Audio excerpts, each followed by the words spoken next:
The stars were unnaturally still that night, as if the universe itself held its breath. In the void between galaxies, a ripple of silver light traced across the abyss.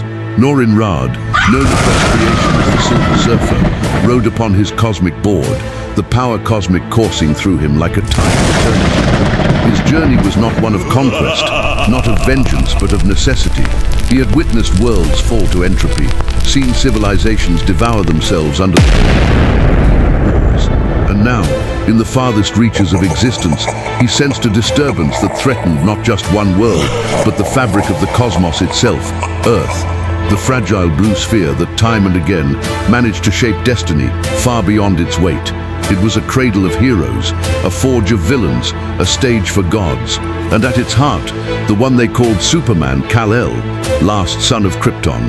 To Norin, Superman was both an anomaly and a paradox, a being who possessed nearly inexhaustible strength, the speed to race light itself, the power to bend reality with sheer will, and yet he clung to morality as if it were his last tether to mortality.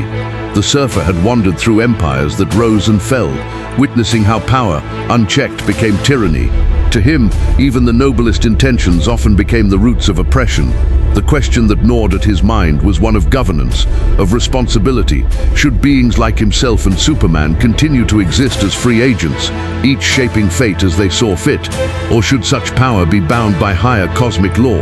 On a quiet night in Metropolis, Clark Kent stood atop the Daily Planet building, cape swaying with the whisper of the high-altitude winds. His gaze pierced the clouds, searching the heavens not with eyes alone, but with a sense and intuition that something was coming. He had felt this before, the stirring of a power not of Earth, the herald of something vast. When the surfer arrived, it was not with thunder or flame, but with a ripple that darkened the moonlight. He descended like a gleam of living metal, hovering before Superman with a calm that belied the cosmic storms he carried within. Kal-El, the surfer spoke, his voice a resonance of 1,000 starry echoes. Your world teeters upon a precipice of self-destruction. I have seen the path it takes. Your interventions delay the inevitable, but they also deepen the dependence of your people upon you. You are their savior, but you are also their chain. Superman's eyes narrowed, the glow of his heat vision simmering beneath the surface. I save because I can, because I must.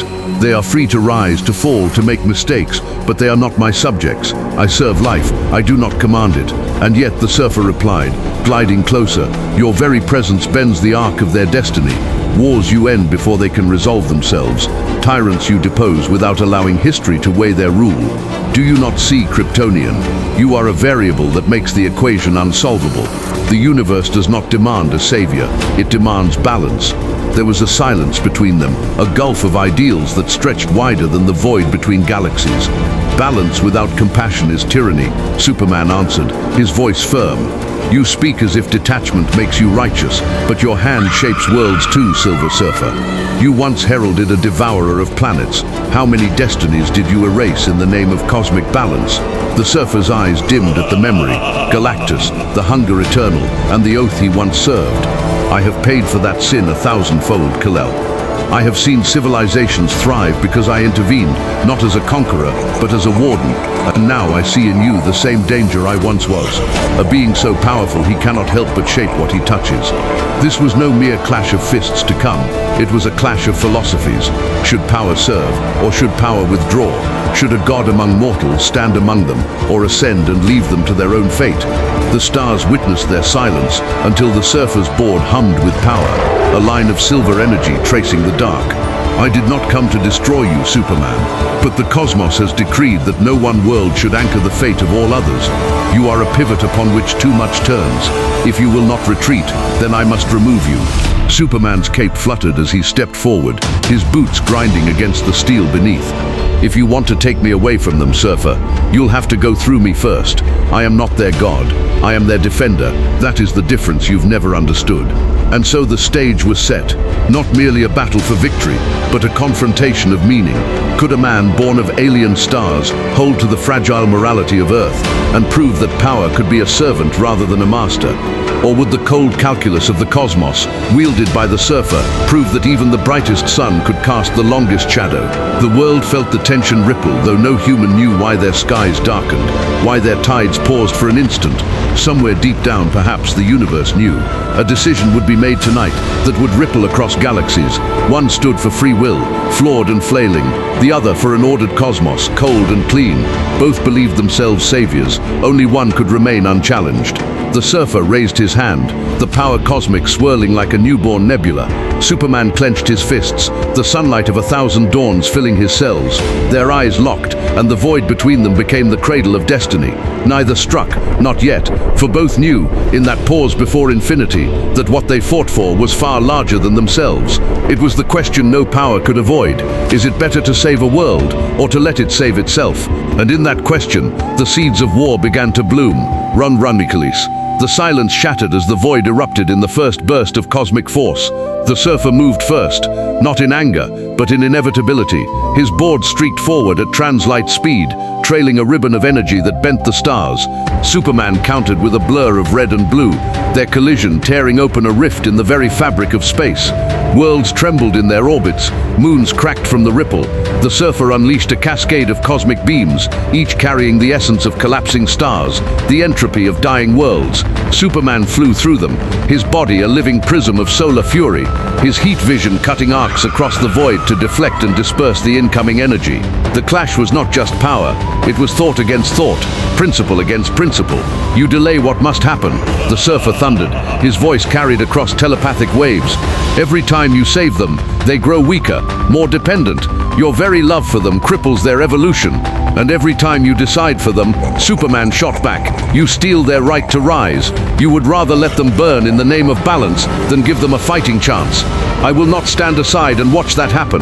The surfer vanished into a blur, reappearing behind Superman, striking with a burst of cosmic force that sent the Kryptonian crashing through the skeletal remains of a long-dead moon. Superman emerged, his body cracking with the heat of recharged solar energy. He was not tired, not yet, but the surfer's blows carried more than strength. They carried inevitability, the weight of a will that believed itself absolute. For long moments, neither could claim supremacy. The surfer drained radiation from nearby stars, weaving them into spears of light. Superman countered by plunging into a yellow dwarf, drinking its essence in a heartbeat until his veins were rivers of fire. Their strikes became mountains colliding, their speed tearing light into ribbons. Then came the moment of reckoning. The surfer, with the cold serenity of one who had traversed eternity, unleashed a beam designed not to harm but to drain, to empty Superman's cells of their solar charge, to leave him powerless. And it worked, at first. The golden glow of Kryptonian strength dimmed, his fists faltered. But it was in that moment, in the thin veil between defeat and survival, that Superman spoke, not with his fists but with the truth of his creed. You think their weakness is my doing, but they rise because I believe in them, surfer. They choose to hope because someone stands with them, not above them. You see power as a burden to be controlled. I see it as a gift to be shared. That is the difference. That is why I win. The surfer hesitated, not because he feared the words, but because for a moment, the truth pierced the armor of his resolve. Power was never meant to be a throne. It was meant to be a bridge. Superman seized that instant, not with a killing blow, but with the force of everything he represented. He surged forward, his fists fueled not by the sun, but by the weight of a world that chose to believe. His strikes broke through the surfer's guard, his heat vision cut through the draining field, and with one final thunderous impact, the surfer was hurled into the emptiness, his board spinning free. The surfer, broken but not defeated, floated in silence, his silver sheen dimmed. Superman stood above him, offering a hand, not as a conqueror, but as a friend. You don't win by making them weak, Superman said quietly. You win by giving them the chance to be strong. And in that truth, the cosmos shifted. The surfer did not bow, but neither did he rise to fight again. For in the end, it was not the fist that won, it was the philosophy, the belief that power is service, not supremacy. And somewhere in the distance, Earth turned, unaware that it had been saved, not just by strength, but by the stubborn, unyielding faith of a man who refused to be a god.